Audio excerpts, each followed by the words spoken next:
이진우의 손에 잡히는 경제.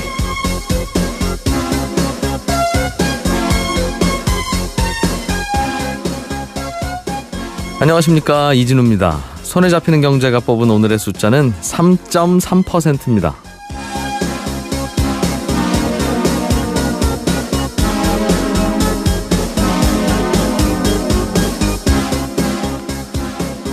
사실상 온 국민이 숨을 죽이고 가슴 졸여야 했던 수능시험 무사히 잘 마무리됐습니다. 수능시험에서 국어, 수학, 영어 그리고 한국사는 필수 과목이지만 인문계 학생들이 보는 사회탐구와 자연계 학생들이 보는 과학탐구는 여러 과목들 중에서 2개 과목을 선택해서 시험을 치르는데요. 사회탐구 중에서 경제 과목을 선택한 수험생 비중이 오늘의 숫자로 말씀드린 3.3%입니다. 이 사회탐구 중에서는 경제를 선택하는 수험생이 제일 적습니다. 경제를 그만큼 어려워하고 점수 따기가 쉽지 않다고들 생각하는 겁니다. 하지만 그렇다고 경제와 담을 쌓아놓으면 오히려 다른 과목에서 낭패를 보게 됩니다. 이번 국어 영역에서도요, 수험생들을 당황하게 만든 게 경제 관련 지문이었습니다. 환율이나 주가 등이 단기간에 급등락하는 현상을 오버슈팅이라고 하는데, 이 오버슈팅과 정부 정책 수단을 소재로 한 지문이 국어 문제로 나온 겁니다. 오버슈팅이 무슨 축구 게임 용어인가 했다. 아유, 시간 여기서 다 버렸다. 이런 학생들이 많던데요. 작년에도 국어를 비롯한 여러 과목에서 생활경제와 밀접한 내용들이 나왔는데 올해도 이 추세가 이어진 겁니다. 그래서 수험생들은 평소 경제 뉴스에 더 관심을 가질 필요가 있겠고요. 제가 이런 말씀드리기는 좀 겸연쩍습니다만 손에 잡히는 경제를 자주 들으시는 것도 꽤 도움이 될 것 같습니다. 사실 생각해보면 세상에 경제 문제가 아닌 게 어디 있겠습니까?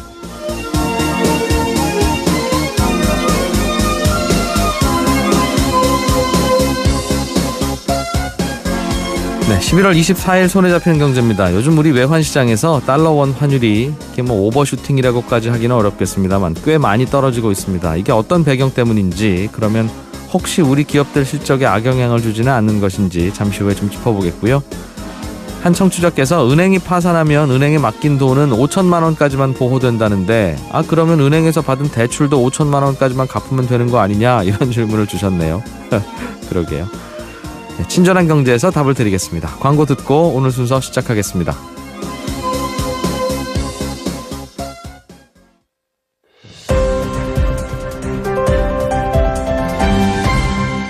이진우의 손에 잡히는 경제. 네, 한국경제TV 김치형 기자와 함께 주요 경제 뉴스들 살펴보겠습니다. 어서 오십시오. 네, 안녕하세요. 예. 어제 전해주셨던 뉴스 중에 우리 변동금리 대출 받은 분들은 대부분 이 코픽스라고 하는 그 기준금리에 따라서 대출금리가 이번 달엔 오르기도 하고 내리기도 하는데, 네네. 이 코픽스라는 기준금리를 은행들이 잘못 산정했다. 좀 네네, 과하게 맞습니다. 부풀려서 산정을 해서 이것도 문제지만 이게 다인지 아니면 다른 오류가 또 있었던 건지, 왜 이게 뒤늦게 밝혀지는 건지 걱정이다, 이런 말씀까지 전해주셨는데, 금감원이 좀 더 관리 감독은 철저히 하겠다고 밝혔네요. 예. 좀 심각하게 받아들이고 있다. 이렇게 어저께 이제 금감원장이 얘기를 했고요. 어제 저희 방송을 들었는지 관리 감독이 좀 이러면 되겠느냐라는 저희가 얘기를 했었는데, 예. 관리 감독 부분에 대한 얘기가 좀 나왔습니다. 그러니까 코픽스 금리를 산출할 때 은행들한테 이제 여러 가지 항목들을 받는다고 하는데요. 이 코픽스 금리를 산출하기 위해서 당신들의 자금 조달 원가가 어떤 건지, 네. 자금 조달 루트가 많을 테니 그거 다 일일이 다 가져와봐, 이런다는 거죠. 예, 그게 한 280개 정도 된다 그래요. 정확하게 하면 286개 정도의 항목이 있다라고 하는데, 예. 이것들이 이제 그 은행연합회가 받아가지고 여러 가지 항목에 따라서 가중치를 주는 것들도 있고 뭐 네. 해서 이런 것들까지 포함해서 나중에 이제 코픽스 금리를 산출을 하게 되는데, 이번에 문제가 된 거는 이제 하나은행이라는 곳에서 이 286개 중에 한 개를 잘못 올리는 바람에 네. 문제가 발생했다는 거잖아요. 입력을 잘못했다는 거죠. 예, 입력을 잘못했기 때문에.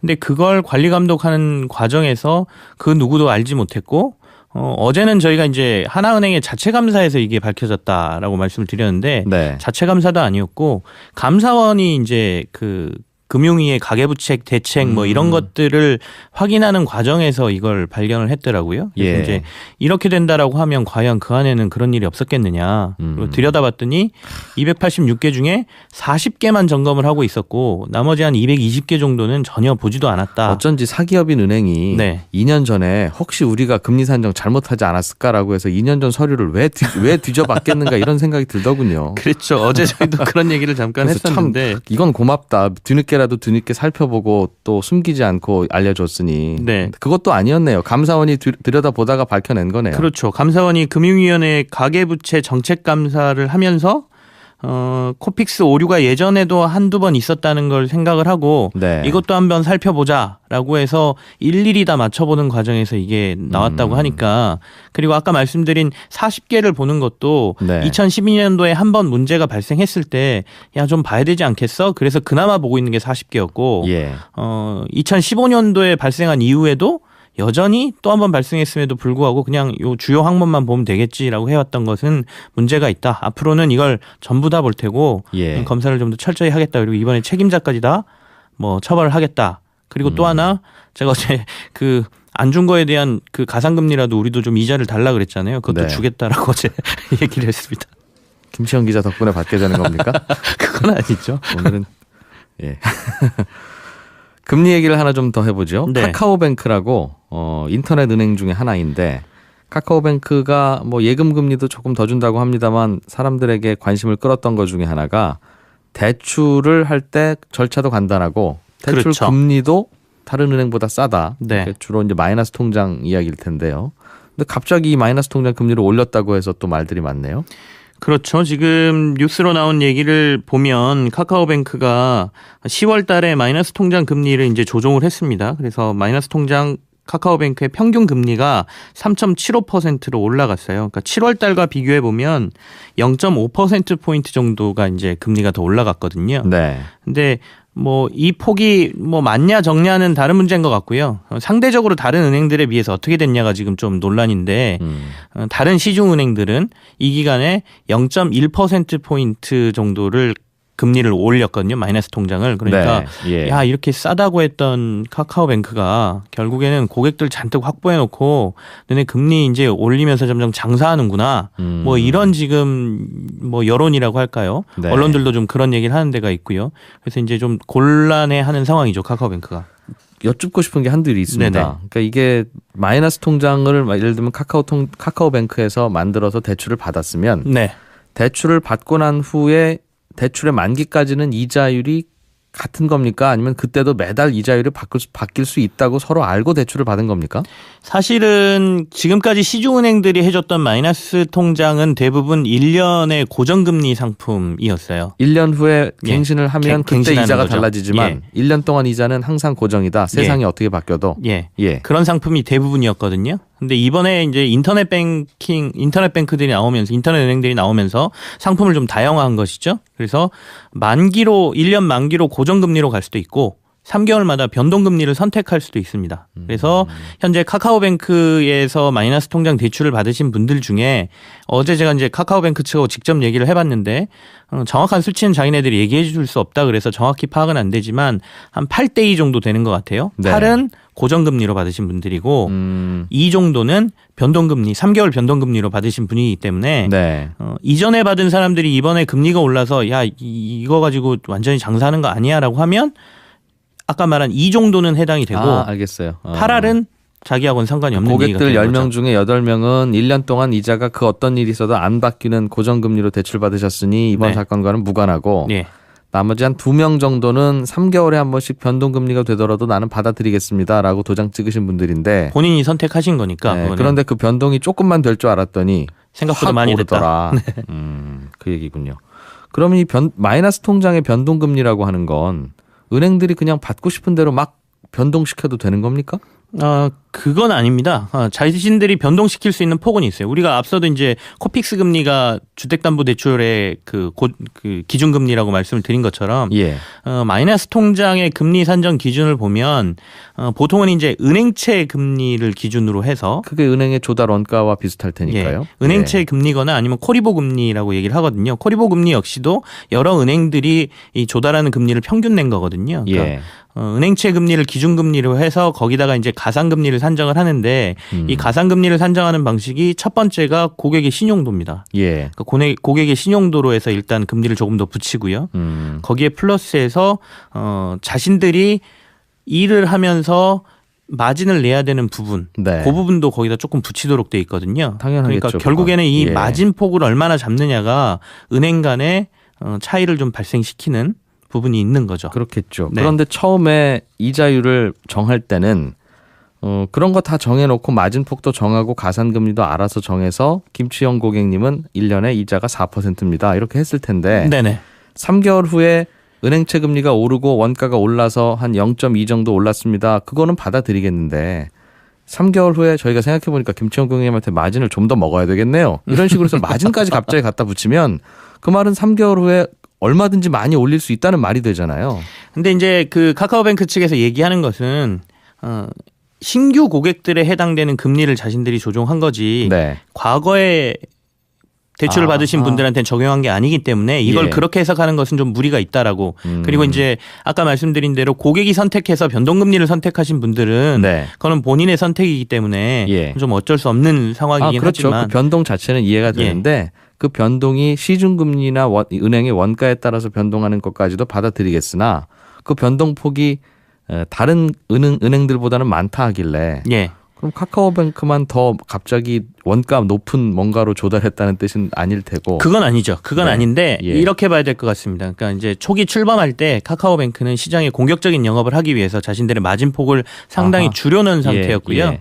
이제는 이제 어느 정도 고객이 확보된 신규 이후에 고객들에게 0.5를 올렸다 이 말이군요. 예, 그렇게 해서 약간의 마진폭을 조금 더 받고 있다라고 봐야 되는데 이제 카카오뱅크 측에서도 계속 대출이 늘어나고 여러 가지 부분 건전성 부분도 유지를 해야 되고 이런 요구들이 있거든요. 네. 그렇다 보니 그게 조금 반영된 상황이고 근데 이게 저희가 이제 금리 오름폭만 가지고 비교를 하기 때문인데 여전히 카카오뱅크가 시중 은행들 전체 마이너스 통장의 평균 금리를 보면 가장 낮은 수준에 있거든요. 그러니까 네. 다른 데는 지금 뭐 국민은행이나 IBK나 이런 데들이 4% 후반대인데 뭐 지금 카카오뱅크는 3% 후반대니까 여전히 자신들이 가장 낮은 금리를 제공하고 있다 이렇게 네. 얘기를 하고 있는 것이죠. 아니요, 신규 고객들에게 더 많이 이제부터는 좀 비싸게 받겠습니다라고 그건 하는 맞는 것도 얘기입니다. 괜찮아요. 예, 그것도 예. 뭐 그럴 수 있죠, 네. 은행이. 제가 걱정하는 부분은 과거 고객들 중에 변동금리를 적용받은 20%의 고객에게 갑자기 가산금리를 많이 붙이는 건 혹시 아닙니까? 그건 부당합니다. 이런 말씀을 드리는 겁니다. 저희가 생각했을 때도 약간의 부당함으로 느낄 수 있을 것 같습니다. 예. 고객 입장에서는. 예. 왜냐하면 합리적으로 저희가 생각할 때는 은행에서 금리를 산정한다는 것 자체가 기준금리가 변하거나 시중에서 조달금리가 변하면 올라가겠지라고 생각을 할 텐데 예. 그게 아니라 은행의 마진폭이 많이 올라가서 나에게 부담이 더 온다라고 하면 맞습니다. 결국에는 다음 상품 선택할 때 이런 은행은 선택 안 해야 되겠죠. 여러 상품이 있으니까요. 김치영 기자를 모셔다 놓고 타박을 하는 것 같아서 죄송합니다. 아닙니다. 일본에서 기업들이 가상통화를 보유하고 있으면 이걸 자산으로 인정해 주기로 했다는 건데요. 가상통화라고 하면 요즘 유행하는 그 비트코인 같은 것들 말하는 겁니까? 예, 맞습니다. 일본은 얼마 전부터 가상통화를 이제 공식 화폐로 인정하겠다라고 이제 선언을 했거든요. 그렇다 보니 기업들이 물건을 팔거나 상품을 팔 때 가상통화를 받는 기업들이 상당히 많이 생겼어요. 네. 그러다 보니 이게 돈으로 인정받지 않거나 기업들이 자산으로 인정받지 않으면 이제 회계상에 문제가 생기거든요. 기업들이 비트코인 사재기 한다는 겁니까, 그럼? 사재기가 아니라 갖고 사재기가 있다는 아니라 거예요? 예, 그렇죠. 왜냐하면 예를 들어 슈퍼에서 제가 가상통화로 물건을 사면 받을 수 있겠네요. 예, 결제를 기업이 받기 때문에 기업이 예. 가상통화를 계속해서 투자 목적이 아니더라도 보유할 수밖에 없는 상황이 생기는 거죠. 그래서 이 가상화폐를 회계 기준에서 자산으로 인정해 줄 방침으로 지금 그게 발표가 됐고요. 네. 그렇게 된다라고 하면 여러 가지 효과가 날 것 같은데요. 이 외에도 그러니까 기업들이 직접 투자해서 가지고 있는 것도 주식을 가지고 있는 것처럼 가상화폐가 네. 자산으로 인정받을 수 있을 테고요. 두 번째는 ICO라 그래서 기업이 기업 공개를 가상화폐로 하는 경우들이 요즘 종종 있거든요. 네. 이거는 자신들이 발행한 가상화폐를 주고 대신에 돈 대신에 비트코인이나 이더리움으로 투자금을 받는 형태입니다. 그러면 그걸 받아놓은 게 자본으로 인정을 못 받았었는데 이제 인정받을 수 있다는 얘기니까 네. 아마 좀 크게 확대될 수 있는 일본에서는 가상화폐가 계기가 마련됐다 이렇게 봐야 될 것 같습니다. 그렇군요. 하나만 더 볼까요? 우리나라가 외국에서 받을 돈을 의미하는 순대외 채권의 규모가 이게 단군일의 사상 최대다 이런 얘기네요. 네, 그렇습니다. 2017년도 9월 말 기준으로 보면 우리나라의 순대외 채권이 4,474억 달러로 네. 6월 달에 비해서 243억 달러 정도가 늘었고요. 이게 역대 최대 규모라는 얘기인데요. 결국에는 우리나라가 외국에 투자해서 나중에 받을 돈이라든지 그러니까 네. 빌린 것보다 나중에 예. 받아야 될 돈이 훨씬 많아졌다는 의미고요. 네. 다만 이제 여기에서 조금 뭐 우려스럽다라고 얘기 나온 게 아까 이제 외채 그러니까 우리가 돈을 줘야 될 나중에 외채 비율은 조금 올라가서 뭐 30%를 넘어섰다. 이게 올해 들어서 가장 높다라는 부분도 나왔는데 네. 사실 그 외환위기 때 이게 저희가 657%까지 올라갔던 상황이 있었거든요. 예, 그래서 예. 그에 비하면 굉장히 안정된 상황을 유지하고 있다라고 한국은행은 얘기하고 있습니다. 그러니까 우리나라가 외국에 빌려준 돈과 외국의 주식 같은 걸로 투자해서 갖고 있는 돈 네. 다 왼쪽에 쌓고 우리가 빌려온 돈과 우리나라에서 외국인들이 들어와서 주식 투자한 돈 다 오른쪽으로 쌓으면 왼쪽이 조금 더 많은데 그게 사상 최대다 이 말이군요. 네, 그렇습니다. 그래요. 고맙습니다. 한국경제TV 김치영 기자였습니다. 고맙습니다. 네, 감사합니다. 알아야 될 것들 많이 안내를 해주고 눈높이에 딱 맞는 만인의 경제 과외 선생님. 다음 순서는 친절한 경제입니다. 네, 오늘은 청취자 중에 우미주 씨가 보내신 질문인데요. 은행이 갑자기 문을 닫고 망하면 그 은행에 넣어둔 예금 중에는 1인당 5천만 원까지만 보호된다고 들었는데 그 은행에서 빌린 부채는 지구 끝까지 따라다닌다고 들었습니다. 아니 왜 예금은 5천만 원까지만 보장해주면서 대출은 끝까지 다 받아내려는 겁니까? 대출도 5천만 원까지만 갚는 게 합리적이지 않은가요? 이런 질문을 보내오셨어요. 또 일리가 있어 보이는 말씀 같기도 한데요. 은행이 갑자기 망하는 이유를 살펴보면 딱 한 가지입니다. 사실 누군가가 은행에서 큰 돈을 대출받아 갔다가 그 대출을 못 갚을 때 그때 은행이 망하는 겁니다. 그 이유 말고는 사실은 은행이 망할 일이 없습니다. 그러니까 은행은 대출 받아간 분들이 대출을 못 갚거나 안 갚으면 이제 망하는 건데 그래서 그분들이 못 갚은 대출만큼을 사실 예금보험공사가 다 채워 넣어주는 거고요. 다만 그걸 다 채워주려면 큰 돈이 드니까 1인당 5천만 원까지만 돌려줄 만큼만 채워주는 겁니다. 예금보험공사가. 그런데 만약 은행이 망했다고 나 저 은행에서 빌린 돈도 5천만 원까지만 갚으면 되겠구나 라고 해서 나머지는 안 갚겠다고 하시면 은행이 구멍이 더 크게 나지 않겠습니까? 그러면 예금보험공사가 채워 넣어야 할 돈이 더 커지니까요. 그래서 부채는 다 갚으셔야 됩니다. 그러면서 끝까지 받아가는 건데요. 그런데 실제로는 사실은 망한 은행에서 빌린 부채는 사실상은 안 갚아도 되는 부채가 됩니다. 왜냐하면 망한 은행에 예를 들어서 3억 원의 부채가 있었는데 예금도 3억 5천만 원이 있었으면 사실은 원칙대로 하자면 부채 3억 원은 무조건 갚으셔야 되는 거고 예금 3억 5천만 원 중에는 5천만 원만 돌려받으시고 3억 원은 손해를 봐야 되는 게 지금의 원칙인데 실제로는 부채 3억 원, 예금 3억 5천만 원 있으시면 이걸 서로 상쇄해서 이분은 예금 5천만 원만 있으신 분이구나라고 가정하고 5천만 원까지는 돌려주니까 그 5천만 원을 돌려줍니다. 그러니까 이분은 부채 3억 원은 사실상 안 갚은 거나 마찬가지지요. 부채 3억 원, 예금 3억 5천만 원이 있었는데 은행 문 닫고 나서 5천만 원을 다 돌려받았으니까 이분은 손해를 한 푼도 안 본 겁니다. 그래서 망한 은행에 부채가 많으신 분들은 예금을 사실은 더 많이 보장받는 것이고요.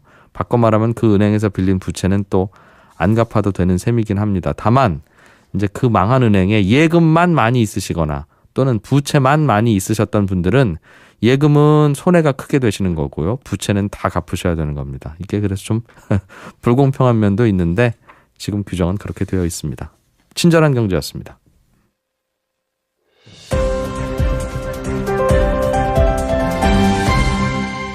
경제를 생각하는 사람들의 즐거운 습관. 이진우의 손에 잡히는 경제. 네, 요즘 우리나라 외환 시장에서는 우리 돈 원화의 가치가 자꾸 올라가고 있습니다. 달러 가격이 떨어지고 있다는 뜻인데요. 1년 전만 해도 1달러를 사려면 1,200원 넘게 줬어야 되는데 요즘엔 1,080원 남짓만 주면 1달러를 살 수 있습니다. 이렇게 환율이 변화하면 우리 경제는 어떤 영향을 미칠지 우리가 혹시 걱정해야 될 일은 없는지 거시적으로 좀 짚어보겠습니다. 키움증권의 홍춘욱 이코노미스트가 연결돼 있습니다. 안녕하십니까? 네, 안녕하세요. 요즘 환율이 이제 내린다고 표현하죠. 달러 가격은 떨어지고 우리 돈 원화의 가치가 올라가는 원화 강세 현상이 벌어지고 있는데 네. 왜 그런 거로 보고 있습니까? 여러 이유가 있었는데 가장 결정적인 이유는 역시 그 트럼프 대통령의 우리나라 방한 이후에 지정학적 불안이랄까 또는 뭐 미국과의 관계 개선 또 중국과의 관계 개선에 대한 기대들이 부각되면서 이런 우리나라 외환 시장에서 일단 안정감이 부각됐다는 게 제일 큰 것 같고요. 예. 여기 이제 두 번째가 글로벌하게 또 살펴보면 이게 미국 달러의 약세에 대한 기대가 높아졌습니다. 우리나라 요인만으로 외환 시장을 설명할 수는 없죠. 결국 그 미국의 연준이 이제 금리를 어떻게 할 거냐 이게 중요한데 최근에 공개됐던 연준의 그 통화정책 의사록을 보면 인플레이션이 생각보다 기대만큼 나오지 않는 거에 대해서 걱정하는 목소리를 아주 많이 담았더라는 거죠. 네. 그러니 결국 앞으로 이번에 12월 통화정책 회의에서는 금리를 인상할지 모르지만 내년에 연준의 계획대로 세 차례 인상 이거 힘든 거 아니냐 이런 이야기들이 나오게 되니까 네. 반면 한국은 11월 말에 열리는 금융통화위원회에서 금리 인상할 거라는 기대가 되게 높아져 있잖아요. 네. 이러다 보니 자연스럽게 이게 한국 원화를 지금 사두는 게 일단 손해는 안 보겠다. 이런 생각들을 하게 된 것 같습니다. 미국 경기는 생각보다 빨리 좋아지는 것 같지는 않고 연준의 예상만큼은 아닌 것 같고 한국 경기는 뭐 앞으로 괜찮아질 거다 이렇게 본다는 거군요. 그렇습니다. 예.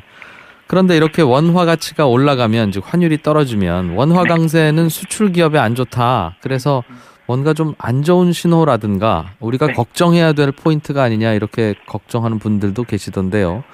홍 박사님께서는 그런 의견에는 별로 동의 안 한다는 입장이신 것 같습니다.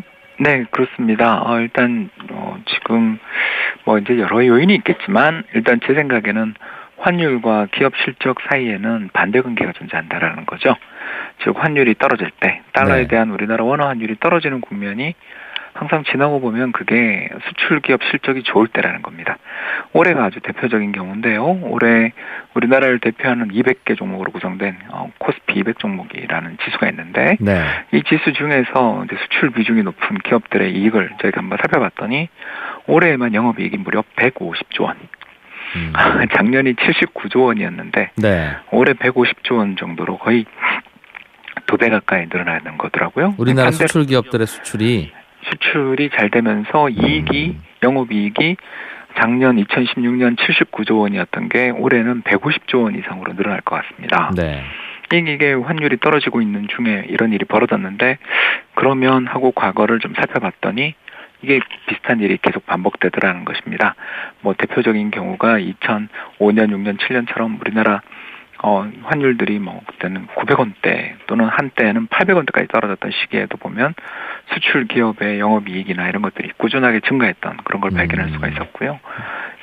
최근처럼 이렇게 환율이 떨어지는 시기에는 수출 기업들이 잘 된다라는 거죠. 왜 이런 일이 벌어지나 생각해 보면 결국 우리나라가 수출이 잘 되고 기업들의 경쟁력이 개선되는 시기에 외국인 투자자들이 한국 주식을 적극적으로 순매수를 하고 네. 또 외국인들이 한국 주식을 순매수하기 위해서는 달러를 외환시장에 와서 팔아야 되잖아요. 그러니까 달러 매도가 증가하면 환율이 떨어질 수밖에 없고 그렇게 환율이 떨어지는 구간이라는 것을 다르게 이야기하면 한국 경제가 잘 돌아가는 시기에 대한 외국의 평가가 올라가서 벌어진 일이지 반대로 아무 일 없이 그냥 모든 조건이 동일한 가운데 환율만 움직이는 이런 게 아니라는 거죠. 요즘 그럼 원화가 강세가 되고 달러 가치가 떨어지는 이유가 쉽게 얘기하면 우리나라에 달러들이 많이 몰려오기 때문인데 그렇습니다. 몰려오는 이유는 1번은 수출 기업들이 수출을 잘하니까 달러를 벌어들여 와서 그렇고 그렇죠. 2번은 그걸 보고 외국인 투자자들이 우리나라 수출 기업들 주식 사려고 또 달러를 들고 들어오니까 그렇고 그렇습니다. 그 말인 거죠. 네. 그래서 달러 가격이 그렇게 떨어지고 원화 강세가 되는 달러가 흔해지니까 달러 가격이 떨어지겠죠. 그렇죠. 그럼 그런 상황이 수출이 잘 되고 우리나라에 대한 평가가 좋아지니까 그런 결과가 온 거다라는 것은 이해가 되는데 네. 이렇게 해서 원화가 강세가 되면 수출 기업들의 원가 경쟁력이 떨어져서 곧 문제가 생길 거다. 걱정할 타이밍이다. 이게 아닌가요, 그럼? 그렇게 이제 단정 지으시는 분들도 계시겠죠. 예. 그런데 이제 저희들 시장에서 이렇게 경제를 분석하고 또 주식시장에서 이 수출 기업들의 어떤 이익 전망이나 이런 것들을 살펴보는 입장에서 말씀을 드리자면 그게 그렇게 딱 부러지지 않더라라는 말씀을 드리고 싶은 거죠. 뭐 아까도 잠깐 설명을 드렸습니다만 예를 들어서 우리나라 환율이 막 그렇게 크게 하락했던 시기들이 2005년, 6년이라든가 또는 2013년, 14년 같은 뭐 그런 시기들의 우리나라 기업들의 실적들의 변화나 이런 것들을 살펴보면 이게 일관된 관계를 발견할 수가 없다라는 거죠. 뭐 예를 들어서 2006년이나 7년에는 우리나라 수출 기업들 실적이 되게 잘 나왔었고요. 반대로 2013년, 14년에는 환율 떨어질 때 실제로 우리나라 기업들 실적들이 13년은 좋았는데 14년은 별로였는데 이번에는 또 환율이 작년부터 2년째 떨어지고 있는데 기업 실적이 지금 사상 최고치니까 이런 일들이 벌어지는 거는 결국 수출이나 수출 기업에 영향을 미치는 변수가 또는 요인이 환율 하나만 있는 게 아니라는 거죠. 그게 없다. 예, 그 말은 다른 요인. 그럼 1달러에 1,000원 할 때가 수출하기 좋으세요? 아니면 1달러에 1,100원 할 때가 수출하기 좋으세요? 이렇게 수출 기업한테 물어보면 당연히 1,100원이겠죠. 당연히 1,100원이 좋긴 하나 그렇죠. 꼭 그것만 가지고 좋다 나쁘다 말할 수는 없고 오히려 더 중요한 건 이 물건 사가는 소비자들, 외국 소비자들 마음이 중요하지. 그렇습니다. 달러가 1,000원이냐 1,100원이냐는 뭐 똑같은 상황이라면 1,100원이 좋겠지만 똑같은 상황 아니다 이 말이에요. 그렇습니다. 최근 특히 우리나라 수출이 11월 1일부터 20일 사이에 한국 수출 주도하는 품목들 살펴보면 반도체, 철강, 화학, 자동차 같은 우리나라의 주력 수출 품목들이 전부 다 좋거든요. 네. 그래서 이렇게 선박을 비롯한 물론 안 좋은 경기가 별로 그렇게 좋지 않은 그런 산업들도 있습니다만 한국의 수출 주력 산업들이 전반적으로 다 경기가 좋아져 있는 상황에서 또 우리나라 수입에 대해서 이렇게 먼저 선행해서 움직인다고 하나요? 미리 움직이는 게 결국 선진국이나 또는 중국 같은 주요 우리나라 물건 수입해가는 나라의 경기인데 그 나라 경기들이 상당히 좋다 보니 최근에 이제 무슨 일까지 벌어지냐 하면 우리나라 기업들이 달러 표시 수출 가격 그러니까 이제 수출 단가라고 하잖아요. 이 수출 단가를 계속 인상하고 있더라라는 겁니다. 아무튼 이런 경기가 썩 나쁘지 않은 여건이다라는 것을 반증하는 신호로 봐야지 그걸 그냥 아무것도 없는 그러니까 마찰 없는 또는 주변 환경을 통제할 수 있는 실험실의 어떤 벌어진 일처럼 환율의 변동을 생각하는 것은 이 자칫하면 알겠습니다. 원인과 결과를 거꾸로 생각하는 그런 부분을 될 수도 있다라고 생각합니다. 과거의 연구 보고서들을 보면 원달러 환율이 30원 더 내려가면 뭐 수출 기업들의 채산성이 얼마나 나빠진다 이렇게 수학적으로 계산해 놓은 것들이 있어서 환율이 떨어지고 원화가 강세가 되면 수출 기업들한테는 안 좋은가 보다 이렇게 생각했는데 그보다는 환율이 왜 떨어졌겠니? 세계 경기가 더 좋으니까 그랬겠지. 그러면 그거에 따른 더 훈풍이 더 강하다 이 말씀인 것 같네요. 그렇습니다. 그게 어떤 게 이제 더 강하냐라는 거는 또 산업마다 다릅니다. 알겠어요. 그러면 그럼 뭐 외국 경기가 갑자기 미국 경기가 안 좋아지거나 뭐 유럽이 더 안 좋아지거나 하지 않는 한 우리나라 수출품들은 특별한 문제 없으면 계속 잘 나갈 것이고 그럼 당분간 수출도 잘 되고 환율은 이런 방향으로 계속 흘러내리는 즉 자칫하면 1,000원 이하로도 떨어져서 1달러가 900원대예요. 이런 이야기도 나올 수 있는 환경이 올 거라고 홍 박사님 보십니까? 또 지금은 환율이 떨어지는 구간에 돌이켜보니까 환율 떨어지는 요인만 눈에 들어오는 거고요. 10월달 또 9월달 같은 경우는 우리나라 환율 1,150원대에 있었지 않습니까? 그때는 또 부정적인 요인들도 참 많았습니다. 결국 주식시장이나 외환시장 모두 쏠림이 존재하는 거죠. 그래서 지금은 환율 하락의 쏠림이 존재하는 시기라고 볼 수 있고요. 반대로 환율 상승 요인들도 꽤 많습니다. 가장 대표적인 게 이렇게 환율 떨어지는 상황일 때 한국은행이 정말 금리를 시장의 예상처럼 그렇게 올해 11월 내년 또 1, 2월에 금리 인상할 수 있겠냐라고 반문하면 이것도 자신 없는 분 많을 거고요. 두 번째로 미국의 중앙은행인 연준이 인플레이션에 대해서 걱정하고 있다는 건 사실이지만 세계 주요국 중에서 어떤 나라가 경제 성장률 3%를 기록하는 나라가 한국하고 미국 정도를 제외하고는 잘 없잖아요. 결국 이렇게 경기가 잘 돌아가는 나라인 미국 자산에 대한 투자자들의 어떤 선호랄까 이런 게 또 다시 부각될 여지들도 얼마든지 존재합니다. 세 번째로 파월이라는 새로운 연준 의장님이 내년 이제 2월 임기 끝나는 옐런 의장을 대체해서 새로 이제 그분이 자리를 잡을 텐데 역대 연준 의장님들이 이게 교체될 때가 항상 금융시장의 또 변동성이 커지는 시기였습니다. 이런 걸 생각해 보면 우리가 지금 보면 현재까지 주어져 있는 조건만 보면 환율이 무한정 떨어질 거다 이렇게 생각하기 쉽습니다만 제 생각에는 내년 연초 정도까지는 환율이 좀 더 떨어지겠지만 그 이후에는 환율이 또 반등할 여지들도 충분히 존재하기 때문에 네. 너무 쏠리지는 않았으면 하는 마음입니다. 그렇겠어요. 환율이 이런 분위기로 계속 아래로 가면 한국은행 입장에서는 정말 금리를 올리기가 더 부담스러울 수는 있겠습니다. 금리가 더 높아지면 외국인들은 더 들어올 거고 한국으로.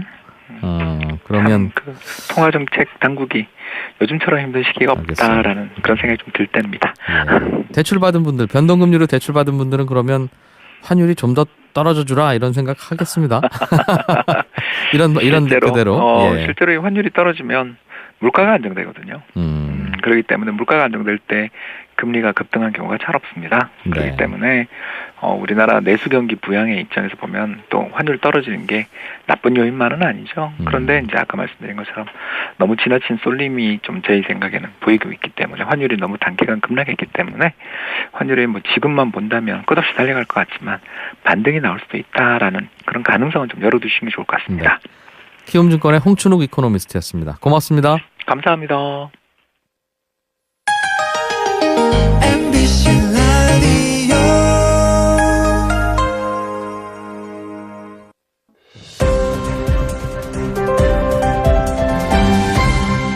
이진우의 손에 잡히는 경제. 네, 경제와 관련한 옛날 이야기 들어보는 시간입니다. 금요일에 만나는 박연미 경제 칼럼니스트의 경제 타임머신. 박연미 칼럼니스트 나오셨습니다. 어서 오십시오. 안녕하세요. 오늘은 먹는 얘기 들려주신다고 들었습니다. 네, 오늘은 경제 사정이 나아지면서 우리가 고기 반찬을 언제부터 먹기 시작했는지 그 얘기 좀 해볼게요. 음식 문화라는 게 주머니 사정이랑 많이 연결돼 있겠지요, 당연히. 그렇죠. 과거에 우리 밥상에서 지방과 단백질을 담당했던 건 사실상 나물 무칠 때 한 방울 떨어뜨리는 참기름, 들기름 정도. 예. 뭐 고깃국은 제사나 명절 정도 돼야 먹는 거였고요. 신선한 해산물을 내륙에서 먹는다. 이거는 근대적인 운송 시스템이 발달한 뒤에야 가능한 일이었습니다. 예. 이게 그래서 1인당 GDP 국민소득이 $500를 넘냐 안 넘냐 또는 $5,000를 넘냐 안 넘냐에 따라서 그 나라 국민들 메뉴가 갑자기 계단식으로 변한다면서요? 네, 맞아요. 1인당 GDP $500를 기준으로 해서 밥상의 차림표가 달라지는데요. 이 수준을 딱 넘어서면서부터 육류 소비가 가파르게 늘어납니다. $500 넘어서면? 네, 이걸 소위 영양학적 전환이라고 부르는데요. 쉽게 네. 말하면 풀만 먹다가 고기 반찬 먹기 시작하는 시점이다 이런 얘기예요. 1인당 500불이 연간 국민소득이. 여기에서 다시 10배인 1인당 GDP $5,000를 넘어서게 되면 네. 이때부터는 배부른 고민이 시작이 됩니다. 종전에는 기아나 기생충, 뭐 감염성 질환 이런 게 걱정인데 네. 1인당 GDP $5,000를 딱 넘어서는 순간 이제 많이 먹어서 생기는 병을 걱정하는 그런 슬슬 시기가 와요. 시작되더라. 네, 요게 바로 역학적 전환기라고 부릅니다. 예. 이 시점에 외식 산업이 폭발적으로 성장을 하게 돼요. 우리도 마찬가지였고요. $5,000? 네, $5,000의 이 성인병과 함께 외식 산업이 성장한다 이렇게 보시면 됩니다. 그러니까 딱 건강하기로는 1인당 5,000불 할 때 먹던 정도가 딱 건강하다는 뜻이네요. 그렇죠. 먹는 욕심 좀 줄여야 되긴 하는데. 우리는 어땠습니까? 그럼 우리가 1인당 GDP $500를 언제 돌파했죠? 우리가 1인당 GDP $500를 이룬 시점이 1974년인데요. 이 시점을 기준으로 해서 축산물과 과일류 소비가 눈에 띄게 늘어나기 시작합니다. 네. 처음에는 대도시의 중산층을 중심으로 고기 소비가 늘어나는데 80년대 들어서는 이게 대중적으로 확산이 돼요. 또 같은 기간에 곡류 소비는 눈에 띄게 줄어들고 반면에 80년대를 지나면서 육류 소비량이 2배 이상 급증합니다. 네. 90년대 이후에는 고기 먹는 게 일반적인 일이 되고요. 돼지갈비집, 닭갈비집이 80년대 이후에 뭐 한 집 걸러 한 집씩 등장을 합니다. 아까 말씀해 주신 $5,000, 1인당 GDP $5,000는 우리가 언제 넘었죠? 그건 1989년이었는데요. 80년대 말에서 90년대 초반까지 실질 임금이 크게 올라요. 그러면서 이 밥상의 문화가 한층 더 빠르게 변하게 되는데 주머니가 두둑해지니까 고기도 먹고 외식도 하는 거죠. 우리가 1인당 $5,000 안 되던 시점에 그럼 올림픽을 개최했었네요. 네, 그때 정말 그렇군요. 애 많이 썼습니다. 네. 그러고 보면 예전 뉴스들 보면 뭐 쇠고기 파동 이런 이야기가 자주 들렸던 것 같은데. 네, 이게 정책이 시장에 실패한 대표적인 사례인데 쇠고기 값이 크게 떨어졌거나 뭐 이런 게 쇠고기 파동이라는 그쵸, 거죠? 급등락인 거죠. 이게 왜냐하면 우리한테 소고기 먹는다 이 말이 단순히 소고기라는 반찬을 먹는다 이런 뜻이 아니라 사회 경제적으로 성공했다 이런 의미로 쓰이잖아요. 그래서 이 소고기라는 것에 대한 열망이 강했던 거예요. 경제적인 성취를 이룬 사람들이 너나 나나 할 거 없이 그 소고기를 먹고자 했는데 80년대까지만 해도 그 공장식 축산이 도입되지 않았습니다. 그러니까 농가에서 부업으로 소를 키웠는데 2년은 키워야 상업성이 있거든요. 그냥 외양간에서 키우던 소 팔고 그러던 그렇죠. 시절. 그래서 이 공급 탄력성이 떨어지는데 사람들은 나 이제 주머니에 돈 좀 있으니 소고기를 먹고 싶은 거예요. 그래서 소고기 값이 폭등을 하면 정부는 이제 국민들의 불만을 달래기 위해서 외국에서 소를 들여오는 거죠. 수입 소고기를.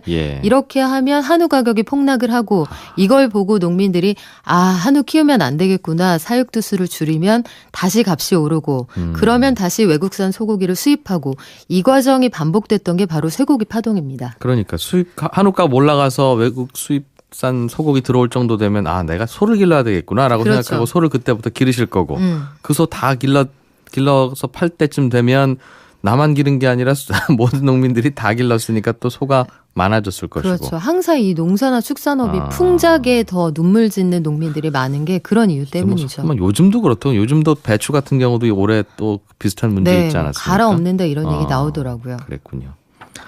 문득 궁금한 게 그러다 보니까 도시 곳곳에도 무슨 가든 그래서 그렇죠. 소고기 구워서 파는 전문 식당. 이것도 꽤 늘어났던 것 같아요. 네, 이게 가든형 대형 고깃집이 등장한 건 1980년대 초반부터예요. 그래서 1982년 신문을 보면 신사동 논현동 일대에 10여 개의 가든형 대형 고깃집이 등장했다 이런 소식이 실려 있는데 현장에 나간 기자들이 어떻게 상황을 묘사하냐면 넓고 편안한 공간, 거대한 주차장과 대형 수족관, 정원, 그리고 인공폭포를 가등형 고깃집의 정형으로 소개를 합니다.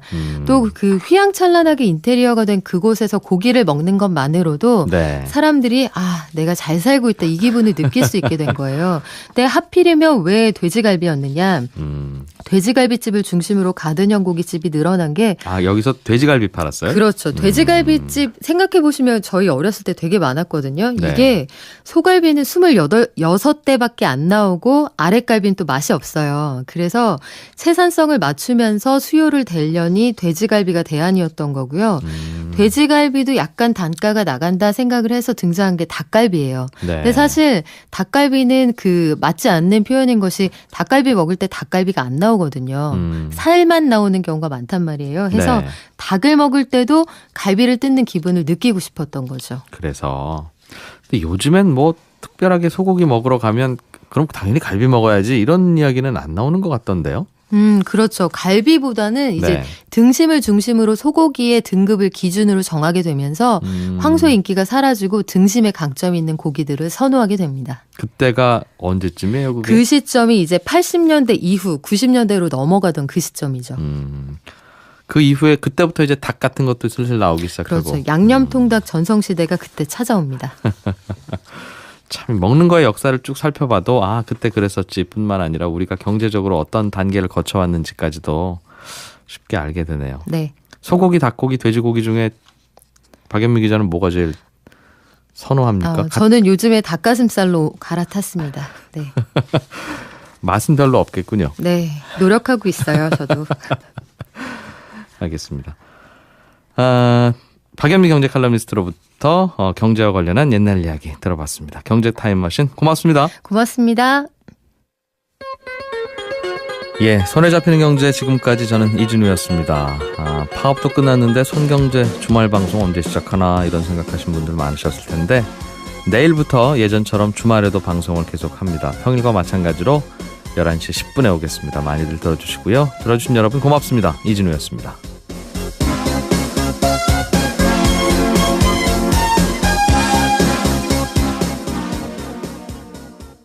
아니냐 이런 질문을 주셨네요. 그러게요. 친절한 경제에서 답을 드리겠습니다. 광고 듣고 오늘 순서 시작하겠습니다.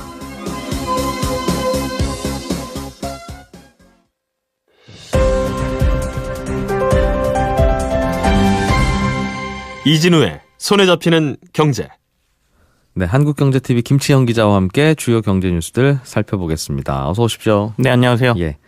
어제 전해주셨던 뉴스 중에 우리 변동금리 대출 받은 분들은 대부분 이 코픽스라고 하는 그 기준금리에 따라서 대출금리가 이번 달엔 오르기도 하고 내리기도 하는데 네네. 이 코픽스라는 기준금리를 은행들이 잘못 산정했다. 좀 네네, 과하게 맞습니다. 부풀려서 산정을 해서 야 이것도 문제지만 이게 다인지 아니면 다른 오류가 또 있었던 건지 왜 이게 뒤늦게 밝혀지는 건지 걱정이다 이런 말씀까지 전해주셨는데 금감원이 좀 더 관리 감독은 철저히 하겠다고 밝혔네요. 예.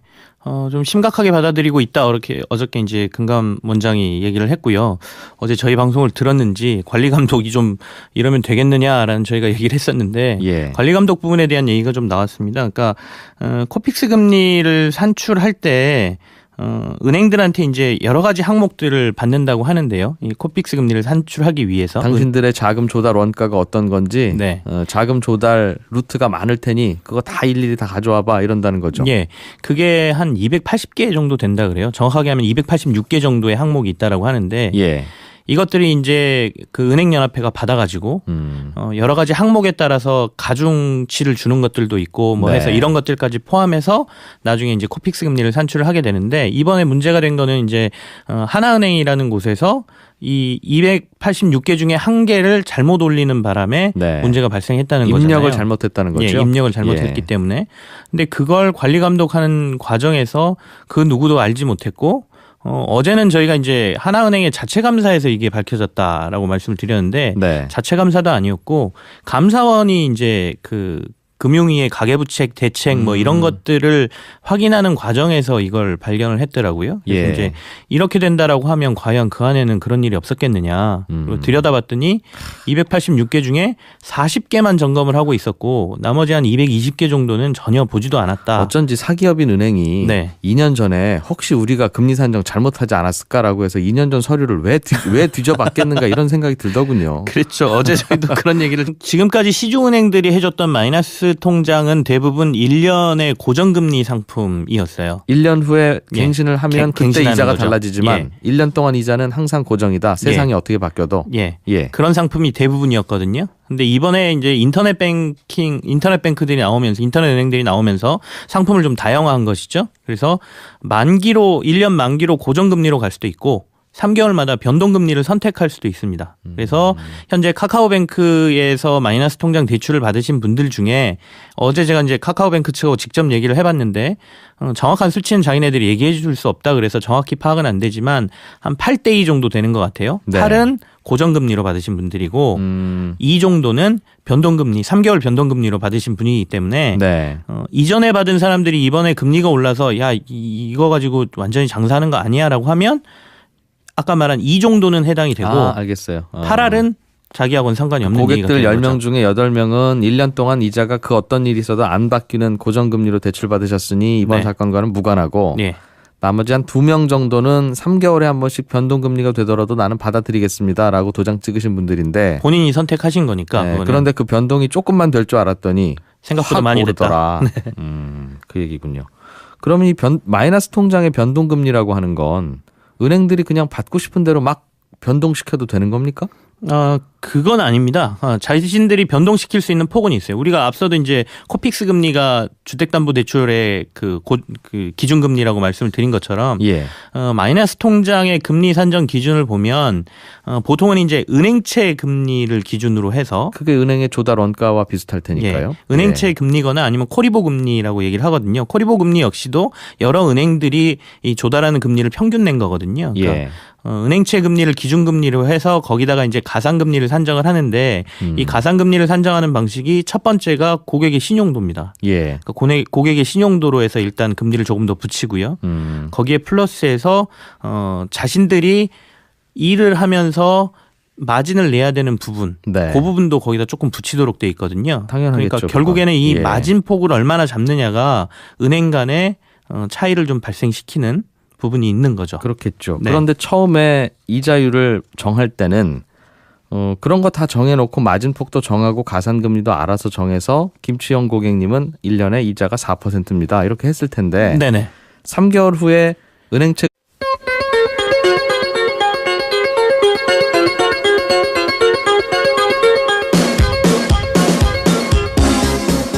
경제 손에 잡히는 경제.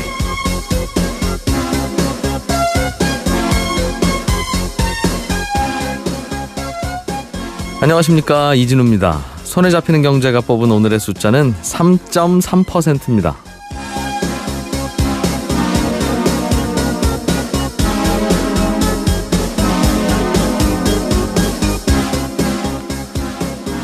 사실상 온 국민이 숨을 죽이고 가슴 졸여야 했던 수능시험 무사히 잘 마무리됐습니다.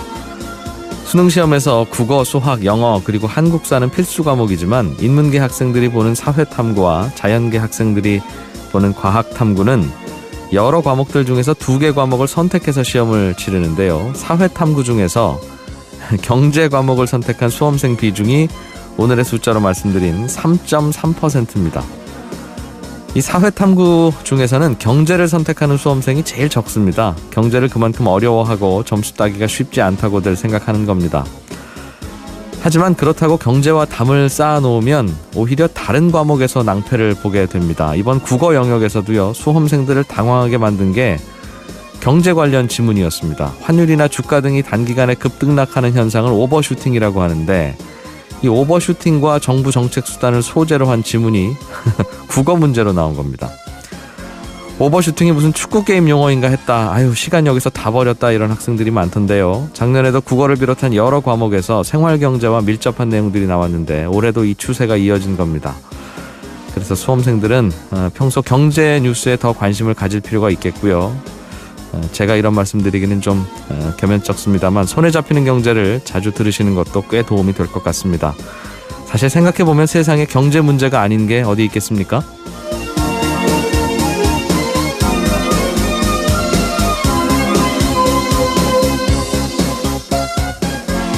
네, 11월 24일 손에 잡히는 경제입니다. 요즘 우리 외환시장에서 달러원 환율이 이게 뭐 오버슈팅이라고까지 하기는 어렵겠습니다만 꽤 많이 떨어지고 있습니다. 이게 어떤 배경 때문인지, 그러면 혹시 우리 기업들 실적에 악영향을 주지는 않는 것인지 잠시 후에 좀 짚어보겠고요. 한 청취자께서 은행이 파산하면 은행에 맡긴 돈은 5천만 원까지만 보호된다는데, 그러면 은행에서 받은 대출도 5천만 원까지만 갚으면 되는 거, 금리가 오르고 원가가 올라서 한 0.2 정도 올랐습니다. 그거는 받아들이겠는데 3개월 후에 저희가 생각해보니까 김치영 고객님한테 마진을 좀 더 먹어야 되겠네요. 이런 식으로 해서 마진까지 갑자기 갖다 붙이면 그 말은 3개월 후에 얼마든지 많이 올릴 수 있다는 말이 되잖아요. 근데 이제 그 카카오뱅크 측에서 얘기하는 것은 신규 고객들에 해당되는 금리를 자신들이 조정한 거지, 네. 과거에 대출을 받으신 분들한테는 적용한 게 아니기 때문에 이걸 그렇게 해석하는 것은 좀 무리가 있다라고. 그리고 이제 아까 말씀드린 대로 고객이 선택해서 변동금리를 선택하신 분들은 그거는 본인의 선택이기 때문에 좀 어쩔 수 없는 상황이긴 그렇죠. 하지만 그 변동 자체는 이해가 되는데 그 변동이 시중금리나 은행의 원가에 따라서 변동하는 것까지도 받아들이겠으나 그 변동폭이 다른 은행들보다는 많다 하길래 그럼 카카오뱅크만 더 갑자기 원가 높은 뭔가로 조달했다는 뜻은 아닐 테고. 그건 아니죠. 그건 아닌데 이렇게 봐야 될 것 같습니다. 그러니까 이제 초기 출범할 때 카카오뱅크는 시장에 공격적인 영업을 하기 위해서 자신들의 마진폭을 상당히 줄여놓은 상태였고요. 이제는 이제 어느 정도 고객이 확보된 신규 이후에 고객들에게 0.5를 올렸다 이 말이군요. 그렇게 해서 약간의 마진폭을 조금 더 받고 있다라고 봐야 되는데, 이제 카카오뱅크 측에서도 계속 대출이 늘어나고 여러 가지 건전성 부분도 유지를 해야 되고 이런 요구들이 있거든요. 그렇다 보니 그게 조금 반영된 상황이고, 근데 이게 저희가 이제 금리 오름폭만 가지고 비교를 하기 때문인데 여전히 카카오뱅크가 시중 은행들 전체 마이너스 통장의 평균 금리를 보면 가장 낮은 수준에 있거든요. 그러니까 다른 데는 지금 뭐 국민은행이나 IBK나 이런 데들이 4% 후반대인데 뭐 지금 카카오뱅크는 3% 후반대니까 여전히 자신들이 가장 낮은 금리를 제공하고 있다, 이렇게 얘기를 하고 있는 것이죠. 아니요, 신규 고객들에게 더 많이 이제부터는 좀 비싸게 받겠습니다라고 그건 하는 맞는 것도 얘기입니다. 괜찮아요. 그것도 뭐 그럴 수 있죠, 은행이. 제가 걱정하는 부분은 과거 고객들 중에 변동금리를 적용받은 20%의 고객에게 갑자기 가산금리를 많이 붙이는 건 혹시 아닙니까? 그건 부당합니다. 이런 말씀을 드리는 겁니다. 저희가 생각했을 때도 약간의 부당함으로 느낄 수 있을 것 같습니다. 고객 입장에서는. 왜냐하면 합리적으로 저희가 생각할 때는 은행에서 금리를 산정한다는 것 자체가 기준금리가 변하거나 시중에서 조달금리가 변하면 올라가겠지라고 생각을 할 텐데 그게 아니라 은행의 마진폭이 많이 올라가서 나에게 부담이 더 온다라고 하면 결국에는 다음 상품 선택할 때 이런 은행은 선택 안 해야 되겠죠. 여러 상품이 있으니까요. 김치영 기자를 모셔다 놓고 타박을 하는 것 같아서 죄송합니다. 아닙니다. 일본에서 기업들이 가상 잠깐 그래서 했었는데 참 이건 고맙다. 뒤늦게 살펴보고 또 숨기지 않고 알려줬으니 네. 그것도 아니었네요. 감사원이 들여다보다가 밝혀낸 거네요. 그렇죠. 감사원이 금융위원회 가계부채 정책 감사를 하면서 코픽스 오류가 예전에도 한두 번 있었다는 걸 생각을 하고 네. 이것도 한번 살펴보자라고 해서 일일이 다 맞춰보는 과정에서 이게 나왔다고 하니까 그리고 아까 말씀드린 40개를 보는 것도 네. 2012년도에 한 번 문제가 발생했을 때 야, 좀 봐야 되지 않겠어? 그래서 그나마 보고 있는 게 40개였고 예. 2015년도에 발생한 이후에도 여전히 또 한 번 발생했음에도 불구하고 그냥 요 주요 항목만 보면 되겠지라고 해왔던 것은 문제가 있다. 앞으로는 이걸 전부 다 볼 테고 예. 검사를 좀 더 철저히 하겠다. 그리고 이번에 책임자까지 다 뭐 처벌을 하겠다. 그리고 또 하나 제가 어제 그 안 준 거에 대한 그 가상금리라도 우리도 좀 이자를 달라 그랬잖아요. 그것도 네. 주겠다라고 어제 얘기를 했습니다. 김치영 기자 덕분에 받게 되는 겁니까? 그건 아니죠. 오늘은 예. 금리 얘기를 하나 좀 더 해보죠. 네. 카카오뱅크라고 인터넷 은행 중에 하나인데 카카오뱅크가 뭐 예금 금리도 조금 더 준다고 합니다만 사람들에게 관심을 끌었던 것 중에 하나가 대출을 할 때 절차도 간단하고 대출 그렇죠. 금리도 다른 은행보다 싸다. 네. 주로 이제 마이너스 통장 이야기일 텐데요. 근데 갑자기 이 마이너스 통장 금리를 올렸다고 해서 또 말들이 많네요. 그렇죠. 지금 뉴스로 나온 얘기를 보면 카카오뱅크가 10월 달에 마이너스 통장 금리를 이제 조정을 했습니다. 그래서 마이너스 통장 카카오뱅크의 평균 금리가 3.75%로 올라갔어요. 그러니까 7월 달과 비교해 보면 0.5%포인트 정도가 이제 금리가 더 올라갔거든요. 네. 근데 뭐 이 폭이 뭐 맞냐 적냐는 다른 문제인 것 같고요. 상대적으로 다른 은행들에 비해서 어떻게 됐냐가 지금 좀 논란인데 다른 시중은행들은 이 기간에 0.1%포인트 정도를 금리를 올렸거든요. 마이너스 통장을. 그러니까 네. 예. 야 이렇게 싸다고 했던 카카오뱅크가 결국에는 고객들 잔뜩 확보해놓고 너네 금리 이제 올리면서 점점 장사하는구나. 뭐 이런 지금 뭐 여론이라고 할까요? 네. 언론들도 좀 그런 얘기를 하는 데가 있고요. 그래서 이제 좀 곤란해하는 상황이죠. 카카오뱅크가. 여쭙고 싶은 게 한두 있습니다. 네네. 그러니까 이게 마이너스 통장을 예를 들면 카카오뱅크에서 만들어서 대출을 받았으면 네. 대출을 받고 난 후에 대출의 만기까지는 이자율이 같은 겁니까? 아니면 그때도 매달 이자율이 바뀔 수 있다고 서로 알고 대출을 받은 겁니까? 사실은